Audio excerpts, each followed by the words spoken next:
Handle মারে তো এটা লাগাবো কিনা, এখানে কিন্তু চার্জের কোনো পোর্ট দেখা যাচ্ছে না। এটা কিন্তু প্রায় 5 ঘন্টা চলবে। আমি কিন্তু এটা 350 টাকা পড়েছে। তোমরা চলো আমরা কিন্তু হর্নের বাটনটা চলন করে দেখি।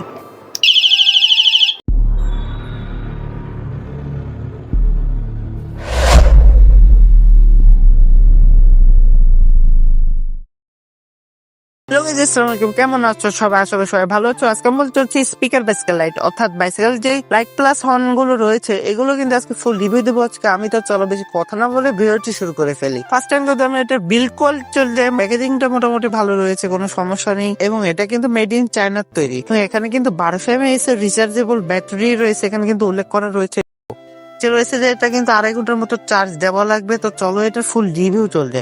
এবং আরেকটা গাইজ, এখানে কিন্তু আমি যদি নর্মাল চলাই অর্থাৎ লো রাইড, এটা কিন্তু প্রায় 5 ঘন্টা চলবে এবং যদি স্ট্রং এ চলাই তাহলে কিন্তু একটা 3.5 ঘন্টা ব্যাকআপ দিবে। তো প্রথমে চলে আসি আমরা এখানে, এবং এখানে কিন্তু রয়েছে, আমরা কিন্তু এটা খুলে নিচ্ছি আস্তে আস্তে। এবং গাইজ এটা কিন্তু আমার ফার্স্ট আনবক্সিং না, আমি কিন্তু এটা চেক করেছিলাম, এটা আমি দারাজ থেকে নিয়েছিলাম। তোমরা যারা নিতে চাও নিতে পারো। আমি কিন্তু এটা 350 টাকা পড়েছে, তোমরা যারা নিতে চাও আরামসে নিতে পারো। আমি এটা এখন খুলে নিচ্ছি এবং এটার মধ্যে রয়েছে সেই মেন আকর্ষণীয় লাইটটি কিন্তু এখানে রয়েছে। আমি এখানে সবুজ কালার পাইনি, আমার সাইকেলের কালার কিন্তু সবুজ অর্থাৎ গ্রিন কালার, কিন্তু আমি সবুজ কালারটা পাই না, কিন্তু আমি এখানে অরেঞ্জ কালারটা নিয়েছি। এখানে লাইট রয়েছে এবং লাইটের সাথে যে হর্ন গুলো রয়েছে, এই সুইচ গুলো রয়েছে এখানে সাথে, এবং এখানে হলো লাইটের সুইচ, এই লাইটের এখানে সুইচ এবং ম্যানুয়াল অনুযায়ী এখানে দেওয়া রয়েছে যে পিছে এটা কিন্তু মাইক, এইটার মাধ্যমে কিন্তু সাউন্ড হবে। এখানে টিপ দিলে এখানে সাউন্ড বাজবে এখানে, এবং এখানে টিপ দিলে কিন্তু এখানে লাইট হবে। তো চলো এখন আরো কি কি রয়েছে সেগুলো খুলে দেখি। আমি তো এখানে আরেকটা নিয়ে, এর মধ্যে জাস্ট ইউএসবি কেবল একটা রয়েছে। এখানে কিন্তু ইউএসবি কেবল ব্যবহার করা হয়েছে, যেটা কিন্তু একদম ছোট। এবং গাইজ আমি বলবো যে তোমরা ইউএসবি কেবল দিয়ে একটা চার্জ দিবে। তোমরা এখানে ভাবছো যে এখানে চার্জ কোথায় দেয়, কারণ এখানে কিন্তু চার্জের কোনো পোর্ট দেখা যাচ্ছে না। তোমাদের চল দেখাই, এখানে কিন্তু যে রাবারটা রয়েছে এটা কিন্তু উঁচা করলে এখানে ইউএসবি কেবলের পিনটা দেখা যাচ্ছে এবং এখানে কিন্তু চার্জিং পোর্ট হবে। চলো এখন দেখি যে এখানে কাজ করে কিনা।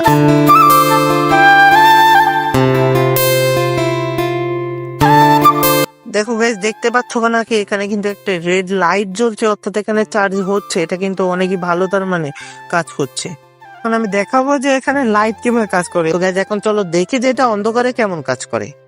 গাইস আমি কিন্তু আমার ঘরের সব বাতিগুলো নিভিয়ে দিয়েছি, এখন চলো দেখি যে কেমন লাইট দেয়। আমারও কিন্তু এটা ফার্স্ট টাইম এক্সপিরিয়েন্স। গাইস দেখো, এটা কিন্তু সর্ব হাই, অর্থাৎ এটা ফার্স্ট বাটনে কিন্তু এখানে হাই রয়েছে। এবং চলো দ্বিতীয় মোডে যাওয়া যাক। এখানে কিন্তু আরেকটু দিচ্ছি, একটু কিন্তু লাইট এখানে কমে গেছে, দেখতে পাচ্ছ তোমরা, কিন্তু দেখতে পাচ্ছ যে এখানে লাইট কমে গেছে। এখন চলো তৃতীয় মোডে যাওয়া যাক। তৃতীয় মোডে কিন্তু অনেক ভালোভাবে কাজ করছে, এখানে কিন্তু ব্লিঙ্কিং হচ্ছে। এই ব্লিঙ্কিং গুলো কিন্তু অনেক সময় অনেক কাজ করে। চলো আমরা কিন্তু হর্নের বাটনটা চলন করে দেখি। রেডি, 1 2 3 গো। আমি কিন্তু এখন মাইক্রোফোনের কাছে নিয়ে যাচ্ছি যাতে তোমরা সাউন্ডটা আরো ভালো পাও। ফার্স্ট সাউন্ড, দ্বিতীয় সাউন্ডটা, তৃতীয় সাউন্ডটা। তো গাইস দেখতে পারলে যে এখানে কিন্তু 4টে সাউন্ডের মোড রয়েছে। তো চলো এখন গিয়ে দেখাই যে বাইসাইকেলে এটা লাগাতে কিভাবে হয়। গাইজ এখানে হলো আমার সাইকেলটি এবং সাইকেলের হ্যান্ডেল মারে, তো এটা লাগাবো, কিন্তু হ্যান্ডেল বাই লাগানোর জন্য এখানে জায়গা থাকা লাগবে। কিন্তু গাইজ এখানে আমি রাখতে পারছি না, তার কারণ দিতে কিন্তু আমার স্পিড মিটার রয়েছে। কিন্তু গাইজ সমস্যা নেই, আমি কিন্তু এখানে বা এখানেও লাগাতে পারবো, যে কোনো এক জায়গায় লাগালেই হবে। তো গাইজ চলো আমি এখানেই লাগাই। ওখানে কিন্তু লাগানোর জন্য আমার যে এখানে রাবারটা রয়েছে এটা কিন্তু এখন খুলে নিতে হবে। এটা আমি এখন আগে খুলে নিয়ে, এবং খুলে নেওয়ার পর আমি কিন্তু এখানে বসিয়ে দিই, এবং বসানোর পরে কিন্তু পেছন দিয়ে আমার যে রাবারটি রয়েছে রাবারটা কিন্তু টেনে এনে এখানে লাগিয়ে দিতে হবে, তাহলে কিন্তু আমার হয়ে যাবে।